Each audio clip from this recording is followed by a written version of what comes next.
Bapak Ibu Saudara dikasih Tuhan, saya ada kirim WhatsApp. Saya katakan saya kena COVID dari Selasa ya. Memang hari Selasa itu saya udah rasanya kurang enak badan. Memang susahnya ajaran Tuhan Yesus seringkali diterapkan kepada semua hal. Ajaran untuk membagi, memberi. Berilah maka kamu akan diberi. Jadi papi saya dengan murah hati memberikan sakitnya kepada saya. Karena pertama-tama sakit itu kena COVID ke bapak saya. Suatu kali saya lagi kerja di suatu tempat, bapak saya bilang, bisa nggak kamu pulang? Papa saya itu paling tahan sakit itu. Kalau dia nggak betul-betul sakit, dia nggak pernah akan telepon saya. Saya yakin ini pasti sakit berat. Ya, lalu saya bawa ke dokter papa saya. Nah, waktu dokter itu saya nggak sadar kalau papi saya kena COVID. Ya, saya tuntut, saya deket sama dia, sampai duduk pun sebelahan sama dia, begitu ya. Lalu dites lah sama dokter, saya nggak punya pikiran negatif, kan? Nggak punya pikiran itu COVID, saudara. Ya, tapi begitu hasil tes keluar, loh kok minggu lalu lagi, bukan minggu ini, minggu yang satu lagi, kira 2 minggu yang lalu. Jadi kalau kali ini papi saya tenang aja, dia udah bebas dari COVID ya. Tapi waktu itu, minggu yang lalu itu, saudara, jadi 2 minggu yang lalu khusus saya kena. Nah, saya nggak merasa saya waktu itu saya pikir. Tapi mulai Selasa itu saya merasa pagi kurang enak. Makanya saya semprot ke mobil saya. Kan itu ada tuh Blend 20 atau apa itu yang killing the germ. Ya, saya semprot mobil. Saya mesti nganterin tuh pendeta Meta ke airport. Saya pakai mask. Saya bilang, Ibu Meta jangan takut, saya tuh belum kena COVID. Saya bilang. Karena saya baru tes paginya, saya nggak kena COVID tuh, negatif tuh, ya. Tapi terus kemudian siangnya, saudara, udah nganterin, saya berasa lagi kerja tuh, kok merasa nggak enak nih badannya. Ya. Nah hari Rabu baru berasa benar meriang. Nah waktu saya meriang kayak menggigil gitu ya, meriang. Saya berdoa, Tuhan, Pak Ruby juga kena. Saya udah siap khotbah saya, Tuhan. Tapi kalau suruh Pak Roy yang khotbah kan nggak lucu tuh. Tadi saya mau minta Pak Roy saudara yang gantiin saya buat khotbah saudara. Karena kalau orang ngebacain sama orang yang bikin khotbah itu pasti lain. Karena yang bikin khotbah itu hatinya yang berbicara, bukan cuma mulutnya. Jadi kalau bagi Pak Roy yang menyampaikan firman Tuhan pasti cuma mulutnya, hatinya nggak dipersiapkan Tuhan. Maaf ya Pak Roy. Jadi saya berdoalah sama Tuhan, Tuhan, kasihanilah aku ya Tuhan. Biar aku bisa mengalahkan pencobaan ini sesuai dengan firman yang aku siapkan. Paling tidak Tuhan, yang ngalah itu cuma Pak aku aja. Karena saya gak jadi besuk mamanya. Ini kan suruh janjian mau besuk mamanya nih. Karena saya gak mau gara-gara saya mamanya kena COVID. Lalu kemudian, tapi doa bagaimana? Nah, Pak Robi juga gak mungkin datang. Jadi saya kasih tahu dulu nih, kalau memang tetap juga mau ngotot pada datang, itu bukan salah saya, kan saya sudah kasih tahu saya kena COVID ya. Tapi banyak yang bandel, termasuk Pak Wanto, saudara. Dia nggak pakai mask, dia duduk dekat saya, dia bilang COVID takut sama dia. Saya juga wah ini jangan-jangan emang dikuduskan Tuhan, sehingga COVID pun takut sama dia, saudara. Dan saya bersyukur, saudara, ada banyak juga yang mau datang, sekalipun waktu itu kita, saya udah bilang. Nah hari ini kayak sedikit, tapi bukan karena takut saudara, karena banyak yang holiday. Ya, banyak pergi keluar kota, banyak pergi holiday, ada ke Indonesia, jadi saya nggak bisa ngomong apa-apa. Yang jelas kita yang hadir di sini bukan karena apa-apa, karena kita cinta sama Tuhan. Buktinya ada satu saksi, Ibu Ria itu saksi saya. Saya bilang saya kena COVID, itu datang loh. Dia rindu hatinya untuk bisa bersama-sama kita di gedung gereja ini. Ada satu kerinduan untuk kita bisa berkumpul mendengarkan firman Tuhan dan bersekutu bersama-sama. Jadi saudara dikasih Tuhan, COVID boleh ada, tapi kita akan keluar sebagai pemenang. Karena Tuhan ada bersama kita dan Tuhan menguatkan kita. Tapi tetap jaga jaraknya, saudara. Jadi bukan berarti kita bilang ini terus kita semaunya itu mencobai Tuhan, nggak boleh ya. Saudara, saya masuk dalam firman Tuhan sekarang. C.S. Lewis itu seorang teolog dari British. Dan dia penulis dari satu buku yang bernama Chronicles of Narnia, saudara. Kan kita juga pernah menyaksikan film Narnia ya. Itu ada lion, namanya siapa lionnya? Pokoknya lupa. Hah? Aslan namanya ya. Nah itu wah ini Gaby hebat, inget ya nama pokoknya. Jadi dia ini seorang pengarang yang menuliskan cerita Chronicles of Narnia. Dia pernah ditanya oleh seseorang, saudara, mengapa orang benar itu seringkali banyak pencobaannya? Lalu Louis menjawab, mengapa enggak? Karena cuma mereka sajalah yang dapat menanggungnya. Hanya mereka sajalah yang dapat menanggungnya. Bapak Ibu, jawaban C.S. Lewis ini sangatlah tepat. Karena ada banyak cerita di dalam Alkitab. Banyak orang-orang anak-anak Tuhan itu mengalami pencobaan. Tetapi Tuhan ubahkan pencobaan itu sebagai satu kemenangan. Mereka mengalami pencobaan, tetapi mereka tidak gagal, tidak hancur. Tetapi mereka keluar sebagai pemenang ketika mereka berhadapan atau melawan pencobaan. Nah, melalui perikop yang kita baca, Yakobus juga mengingatkan saudara dan saya, menjadi orang Kristen bukan berarti bebas dari cobaan. Kalau saudara sudah divaksin, bukan berarti saudara tidak akan pernah kena COVID. Itu maksudnya saudara, sama dengan vaksin kita terima. Bukan berarti bahwa virus itu tidak akan menyerang saudara-saudara. Bukan itu maksudnya. Menjadi orang Kristen bukan berarti saudara tidak akan pernah menghadapi pencobaan. Bukan berarti saudara bebas dalam menerima pencobaan. Tidak, saudara. Justru akan tambah banyak. Menjadi orang Kristen bukan berkurang pencobaan, tambah banyak. Tetapi saudara, kita tidak boleh kalah. Kita tidak boleh tumbang ketika berhadapan dengan pencobaan. Orang Kristen harus tampil sebagai pemenang ketika berhadapan dengan ujian ataupun pencobaan. Saudara, tentu saja itu bukan berdasarkan kekuatan sendiri. Bukan karena kemampuan, kehebatan kita, tetapi karena ada satu lagi kuasa yang bekerja di dalam kita. Peranan kuasa pekerja Roh Kudus itulah yang memampukan dan menolong kita. Orang yang sudah divaksin sama belum divaksin jelas berbeda. Orang yang sudah divaksin, dia punya immune system di dalamnya untuk melawan itu penyakit. Tetapi orang yang tidak pernah kena COVID ataupun tidak pernah dikasih vaksin, daya tahan tubuhnya lemah. Maka dia akan nggak berani menghadapi COVID. Kenapa, saudara? Karena memang daya tahan tubuhnya tidak seperti orang yang sudah divaksin. Kalau kita sudah punya Roh Kudus di dalam kita, itu seperti orang yang sudah divaksin, saudara. Kita punya imun, kita punya kuasa untuk melawan itu karena Roh Tuhan di dalam diri kita. Ada satu kalimat yang mengingatkan kita terus-menerus akan hal ini. Perhatikan baik-baik kalimat. Tanpa Roh Kudus, kita tidak akan mampu. Tanpa kita, Roh Kudus tidak mau. Sambil ilustrasi kembali ke COVID ya. Kalau COVID di dalam tubuhnya sendiri, masih dalam ampulnya, itu nggak ada manfaatnya.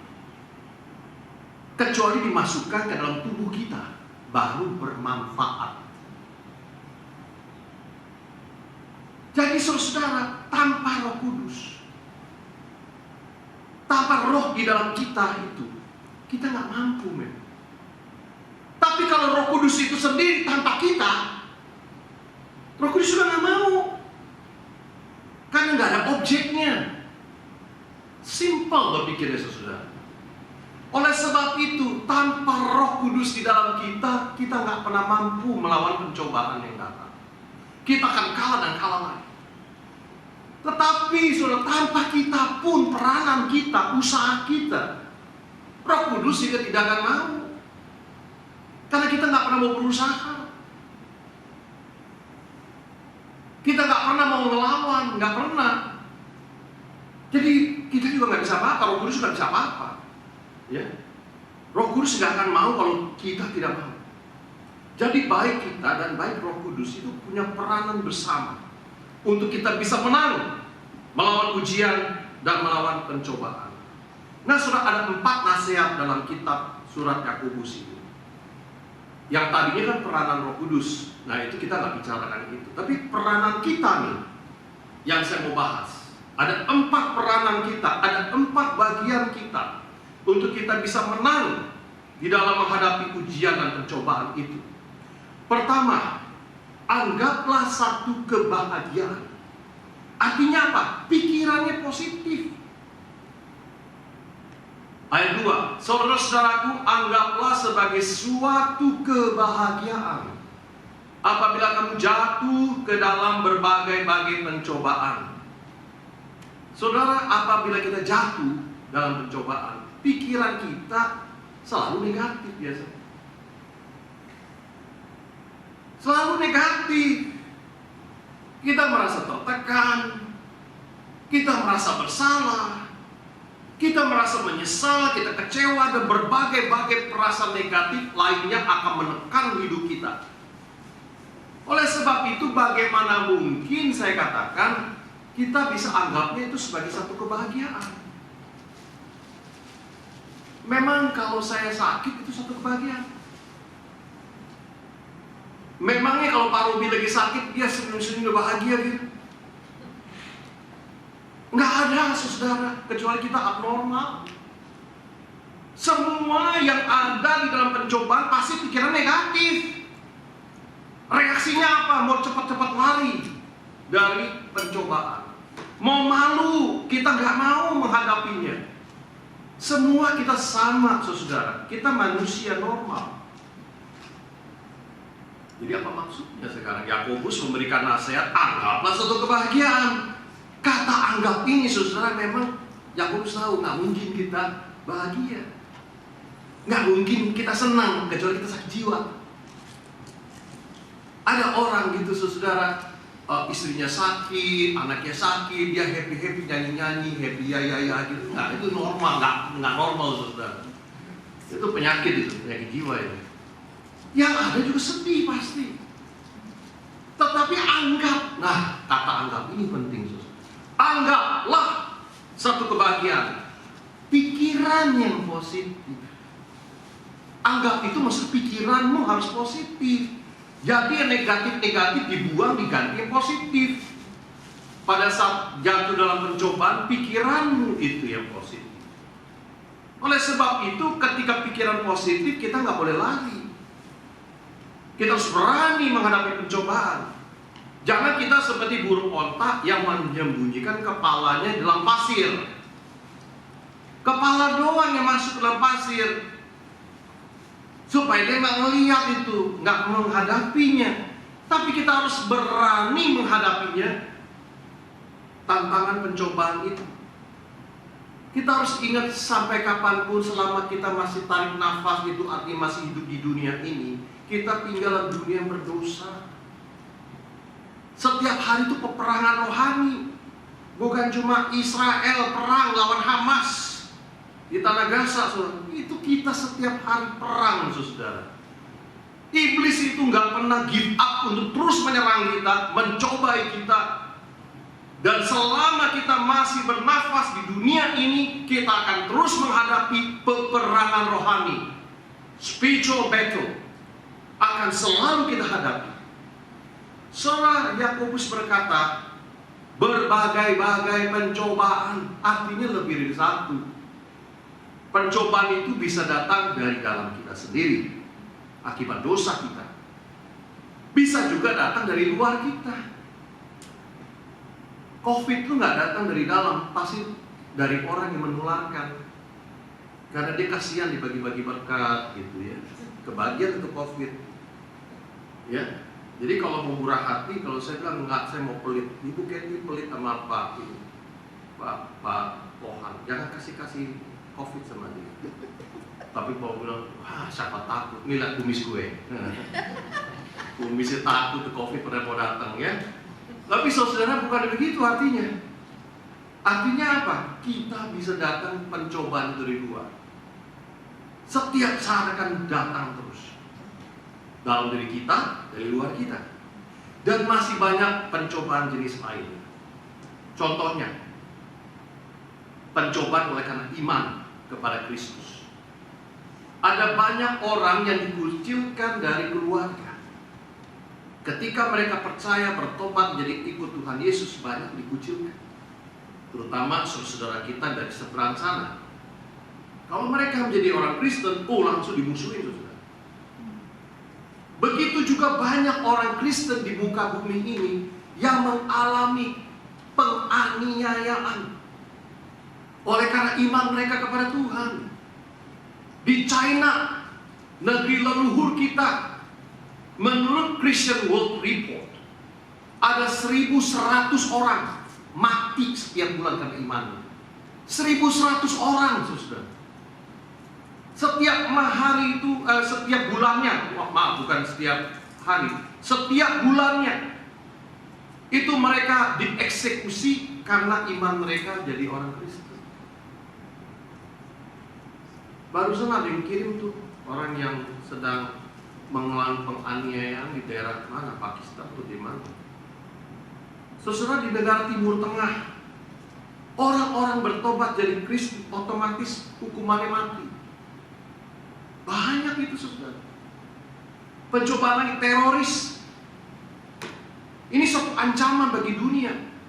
Di Sydney pernah terjadi serangan teroris di sebuah kafe. Ya, beberapa tahun yang lalu kita tahu tuh, masuk di mass media semuanya. Ya, itu orang masuk ke dalam kafe langsung bikin acara pembunuhan segala macam, saudara. Di Paris, teroris menyerang kantor penerbitan majalah dan menewaskan 12 orang. Mereka menyerang supermarket, menewaskan 4 orang.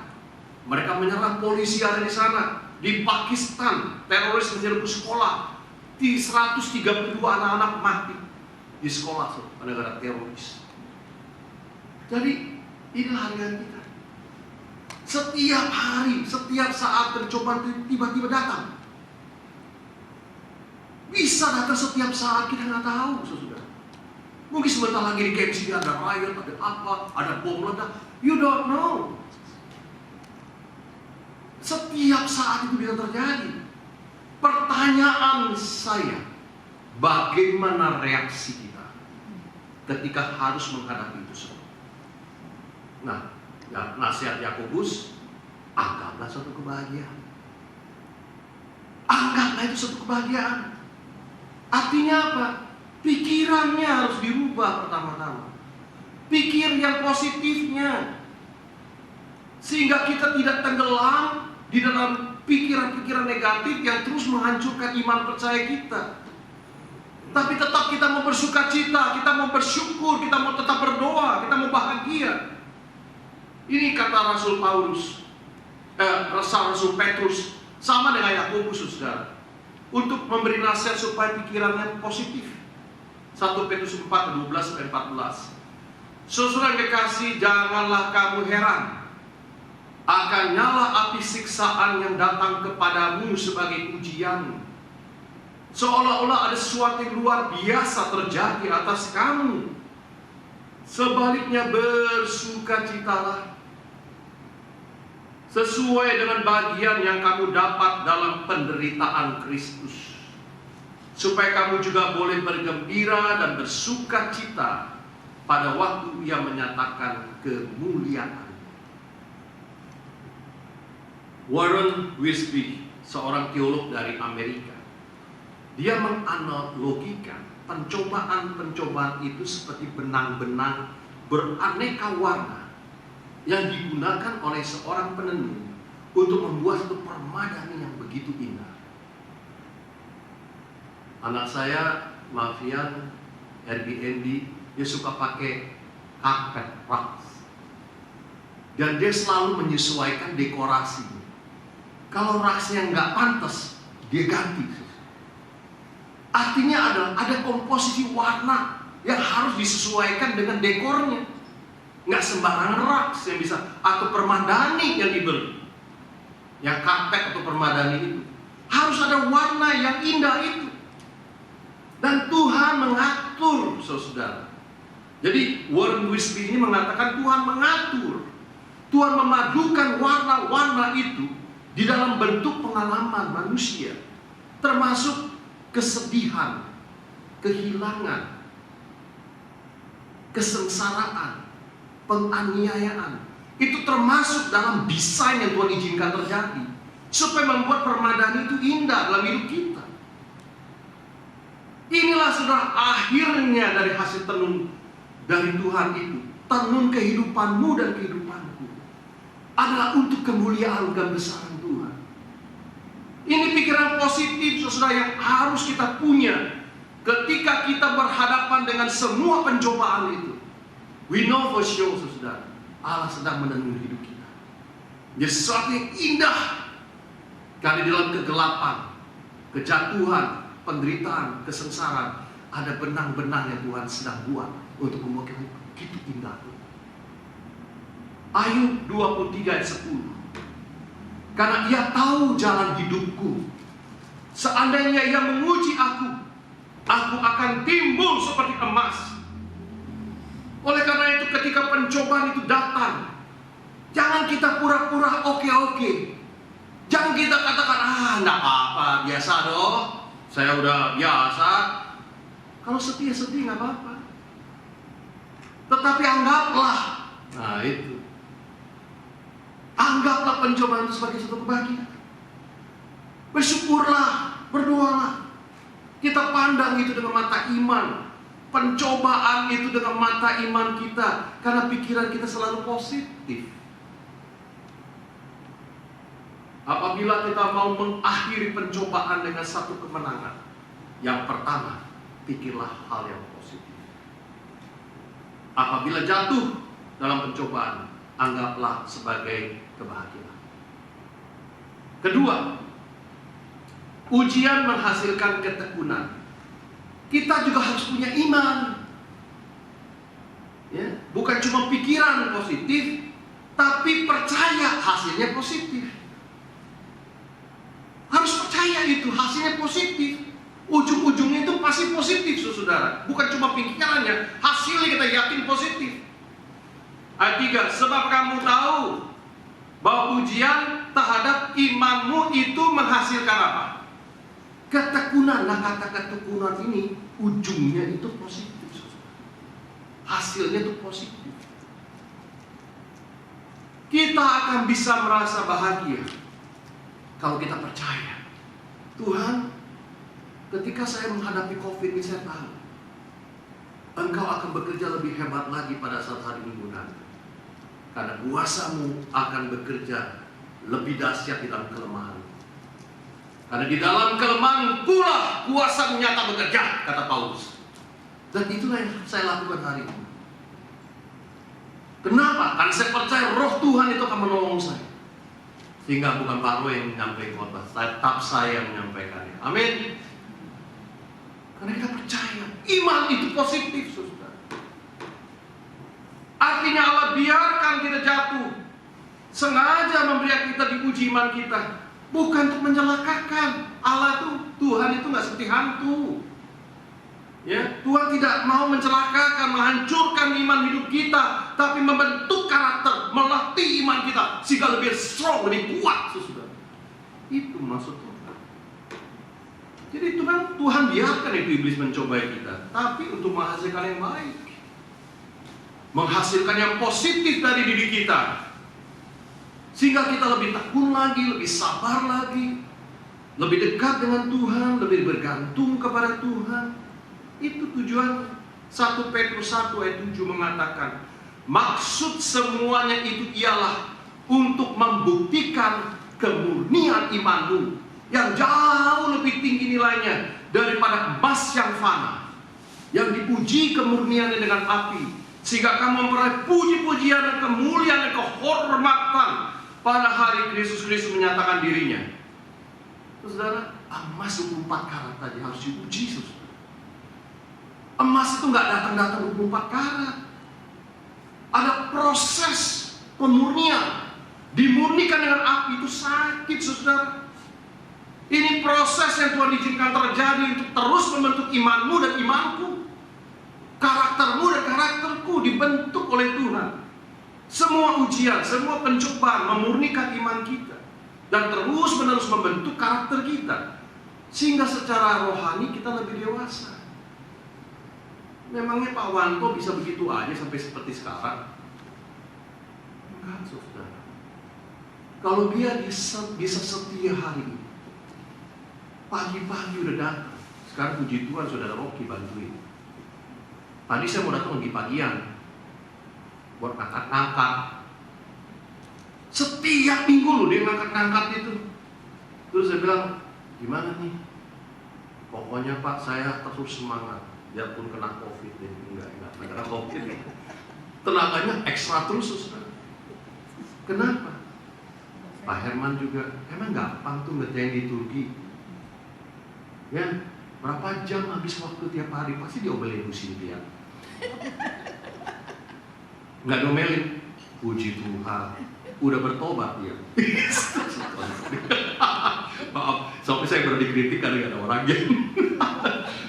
Kalau ada orangnya takut gue. Tapi ini saudara itu benar ya. Berapa banyak waktu Pak? Berapa banyak waktu Pak Pohan, Ibu Keti, semua yang melayani Tuhan di sini. Nggak gampang melayani Tuhan itu, saudara. Tetapi ini kita diuji, dimurnikan terus menerus. Banyak masalah. Ya. Pak Arwan tadi juga berdoa, Tuhan kasih ini gereja ini. Kok kayak kapal selam Tuhan? Bentar naik, bentar turun. Bentar naik, bentar turun. Hatiku deg-degan terus Tuhan. Saya bilang, aduh, bentar ya. Kita mesti semangat terus ya. Pikirannya positif kan? Tuhan sanggup nggak datangin 100 orang di sini? Nah, mungkin kita yang nggak sanggup. Tuhan siapkan base-nya itu biar kuat. Hati kita sungguh-sungguh. Orang-orang yang mau pelayanan itu sungguh-sungguh. Militan semua. Memangnya Pak Jokowi ke 10 tahun itu orang-orang militan pada bela dia semua. Dia tahu politik dinasti banyak, ini orang suka sama dia. Itu 10 tahun membangun. Nggak gampang begitu aja. Dan saya yakin calon-calon militan bakal banyak di sini. Karena kita punya Yesus itu militan. Tuhan Yesus itu luar biasa pengorbanan. Dan dialah acuan kita. Jadi saudara, sekalipun banyak pencobaan, semua itu diproses. Saudara bisa diproses.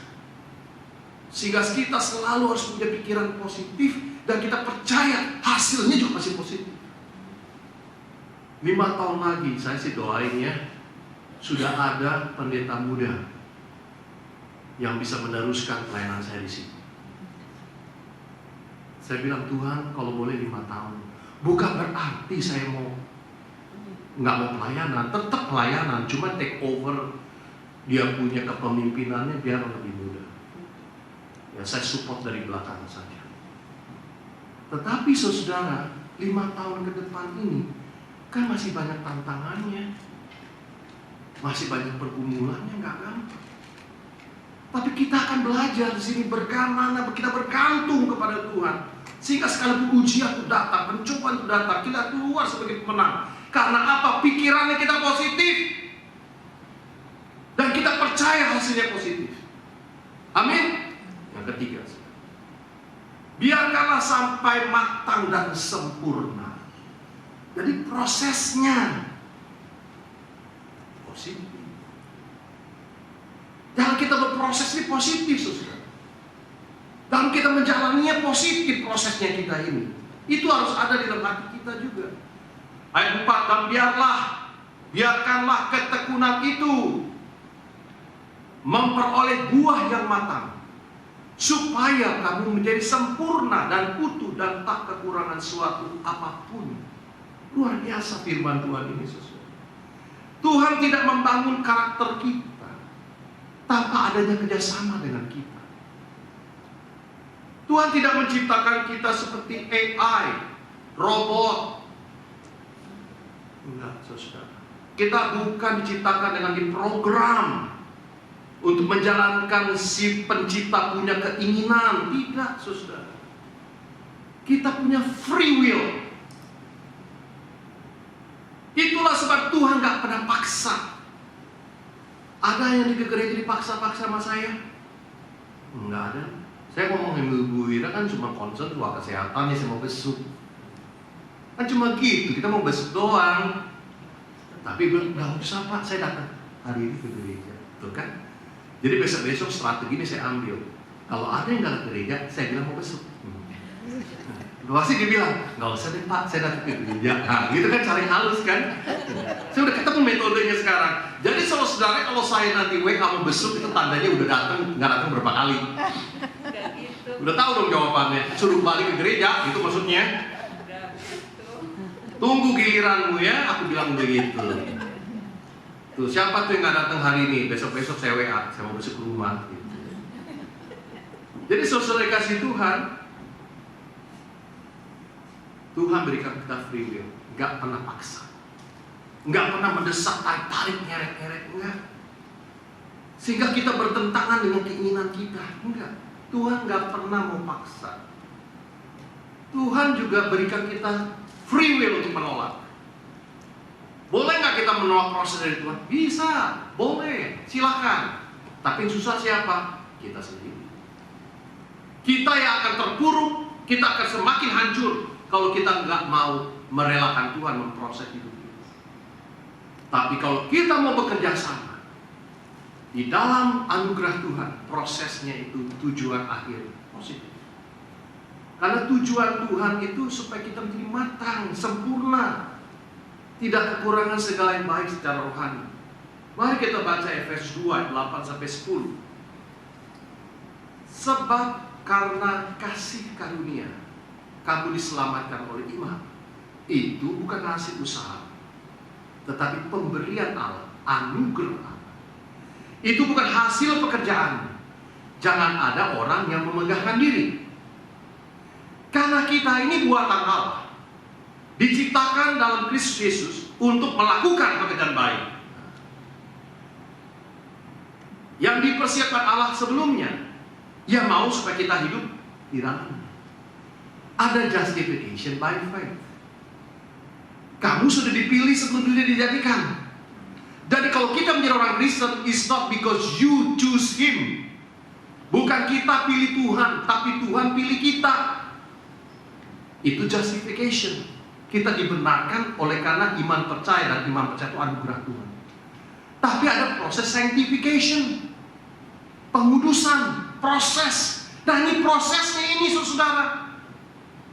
Sanctification ini yang Allah persiapkan sebelumnya. Jadi ketika kau harus menangis, kita harus menderita, kita kehilangan orang kita sayangin, semuanya itu proses sanctification. Kalau keselamatan itu peranan Allah, kita nggak punya peranan sama sekali. Tapi proses yang membuat kita dewasa, proses secara rohani, itu Tuhan dan kita kerjasama. Kalau kita nggak mau, Tuhan juga nggak bisa apa-apa.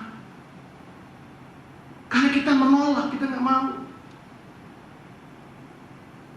Tapi kita nggak akan mampu kalau nggak ada Tuhan yang menolong kita. Ingat itu saudara. Kita tidak akan mampu tanpa Tuhan. Dan Tuhan tidak akan mau tanpa kita. Ingat itu saudara. Jadi Tuhan gak akan bekerja dalam diri kita kalau gak ada kemauan dari kita. Nah, menekuni inilah harus ada positif. Prosesnya Tuhan izinkan positif terjadi. Jadi pikiran harus positif, goalnya positif, prosesnya juga positif. Itulah yang harus ada di hati dan pikiran kita. Yang terakhir adalah di dalam proses itu sampai menjadi matang itu perlu hikmat. Nah, ini dia. Minta hikmat dari Tuhan. Pada saat kita mulai proses iman itu, mengalahkan pencobaan itu, kita harus punya hikmat dari Tuhan. Ini nasihat keempat. Mintalah hikmat Tuhan.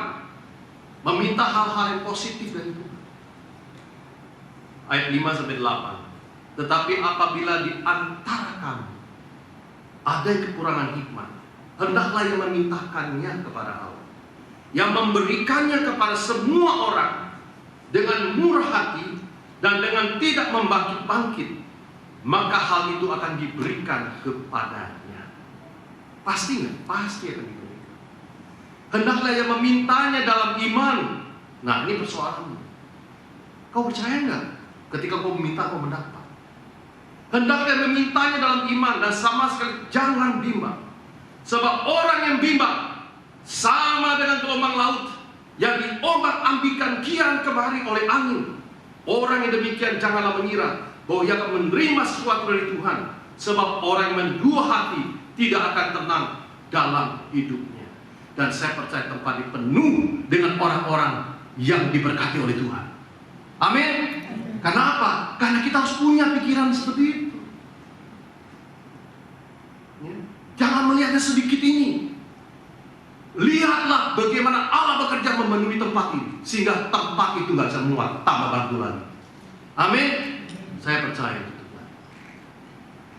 Tapi saya nggak tahu berapa orang yang masih tetap harus sama-sama kita pada hari ini. Saya nggak tahu. Tapi saya tahu tempat itu penuh. Dan saya yakin itu akan terjadi. Kapan? I don't know. Itu waktu-waktu itu kan. Tapi ini maksudnya saudara, minta hikmat dari Tuhan. Ayat 5, berdoa minta hikmat. Kalau mau penuh tempat ini, minta hikmat. Kita perlu membedakan hikmat dengan pengetahuan, saudara. Pengetahuan itu informasi, fakta, dan sejenis-jenis yang lain. Tapi hikmat itu kemampuan, wawasan untuk menggunakan semua informasi fakta itu dengan cara yang tepat, waktu yang tepat. Itu maksudnya. Itu bagaimana how to organize, how to manage, how to use. Bagaimana mengorganize, bagaimana mengakumulasi, bagaimana mengolah semua data-data itu, informasi itu, saudara. Menggunakannya cara tepat, waktu tepat. Jadi pengetahuan kita dapat dari firman. Kita baca Alkitab, kita dapat firman. Kita mempelajari setiap hari, kita mau sungguh-sungguh tahu kehendak Tuhan. Itu mengumpulkan fakta, data. Tapi hikmat is different. Hikmat itu bagaimana kita melewatinya proses iman itu. Bagaimana kita menggunakan tools-tools yang ada, kemampuan kita, talenta kita, gift kita dengan firman itu, sehingga kita bisa melewati pencobaan yang datang itu. Saya berikan ilustrasi yang gampang saja. Binatang paling bodoh apa? Keledai, bukan kedelai. Kalau kedelai itu bikin tempe, ya. Kalau keledai itu binatang bodoh katanya. Nah, saya kasih ilustrasi tentang binatang bodoh yang disebut keledai. Ada keledai seorang petani kecemplung, kepleset, masuk ke dalam sumur yang kering. Hewan itu nangis, saudara. Tapi ini keledai udah tua juga. Jadi udah bobo tanah gitu. Yang orang tua jangan kesinggung ya. Saya bilang bawa tanah buat keledainya, bukan buat yang udah tua di sini ya. Jadi ini keledai udah bawa tanah, saudara. Udah tua. Jadi si petani ini pikir, entar juga bakal mati ini. Jadi udah masuk ke dalam sumur, saudara. Pikirnya apa sih petani ini, saudara? Udah repot-repot ngeluarin binatang bakal mati juga. Timbun aja sekalian sama tanah. Nah, lalu si petani ini mikir, gimana ya? Ya udah panggilin itu tetangga-tetangga sebelah rumah. Ayo kita kubur aja tuh, udah masuk sumur, udah tua juga. Jadi mau ditimbun, sumur juga udah nggak kepake sih saudara, nggak ada airnya lagi. Jadi minta bantuan para tetangga bawa skop, Dia coba itu timbun dengan tanah, dengan lumpur, dengan sampah. Pada mulanya itu keledai nangis, saudara. Aduh, aku udah berjasa begitu lama, udah puluhan tahun ya bekerja buat Tuanku. Boro-boro kasihan ngeluarin kagak, malah aku dikubur. Pikiran negatif pertama. Selalu kalau ada pencobaan tuh negatif kan. Udah kecemplung sumur, sekali timbun tanah lagi. Ini kedua kali kena bencana. Bencana masuk sumur udah. Kedua nggak diinget lagi. Ketika ditimbun lagi sama tanah. Nyesek nggak kalau jadi keledai, saudara? Dia nangis gitu ya, dia berontak-ontak. Tapi kemudian orang jadi heran. Tadi teriak-teriak, nangis-nangis, kok sekarang diem-diem aja nih. Aneh, saudara. Begitu dilemparin tanah, goyang-goyang, shaking. Bukannya gemoy, kalau gemoy kan lain lagi. Iya kan? Itu Pak Prabowo kan kalau gemoy kan gini-gini. Tapi ini nggak begitu, dia shaking, badannya shaking gitu ya. Nah waktu shaking apa yang terjadi, saudara? Itu tanah yang di atas punggungnya tadi jatuh ke bawah. Ya terus begitu, saudara. Pantesan diam-diam dia cuma shaking terus dia. Lalu tanahnya ke bawah. Nah kalau ke bawah kan tambah naik, tambah lagi. Dia keluar dari sumur itu, saudara. Selamat. Yang tadi mau dikubur sekarang keluar dikubur. Ini ilustrasi. Keledai itu binatang yang paling bodoh, tapi tetap bisa berhikmat. Karena pikirannya nggak boleh negatif. Pikiran harus positif. Jadi pada saat engkau menghadapi tantangan, kesulitan, pencobaan, harus pikir yang positif. Airbnb itu capek, saudara. Itu yang bikin itu komplainnya banyak ya. Guest sudah ada yang aneh-aneh, bikin kita kesel, saudara. Aneh-aneh, cari-cari aja, bikin masalah begitu. Tetapi balik lagi harus pikiran positif. Dan suatu kali anak saya ngalamin, ada orang komplain macam-macam. Tapi akhirnya dia bilang ada satu kata-kata di WhatsApp dia ke saya. Ini maknanya. Kita bisa melihat enemies become a good friend. Very good statement. Starting with enemy, tapi bisa jadi good friend. Kenapa? Karena rupanya komplain-komplain itu bergerak di solar panel. Lalu dia bilang, mungkin kita mau juga bikin solar panel di tempat yang lain. Jadi bisnis. Jadi saudara, mungkin kita berhadapan dengan persoalan, tapi the way you think, bagaimana engkau berpikir itu yang akan menentukan hasilnya. Ketika engkau seperti keledai ini, bukan ikutin bodohnya, tapi berpikir positif dengan hikmat dari Tuhan, maka apa yang kelihatan negatif itu akan berubah menjadi positif. Bahkan enemy-mu bisa menjadi good friends. Jadi saudara, kita harus lihat cara Tuhan memberikan pencobaan-pencobaan itu datang, bukan untuk menghancurkan, tapi membentuk kita, sehingga kita bisa lebih baik hari ini daripada kita yang kemarin. Dan hari esok akan lebih baik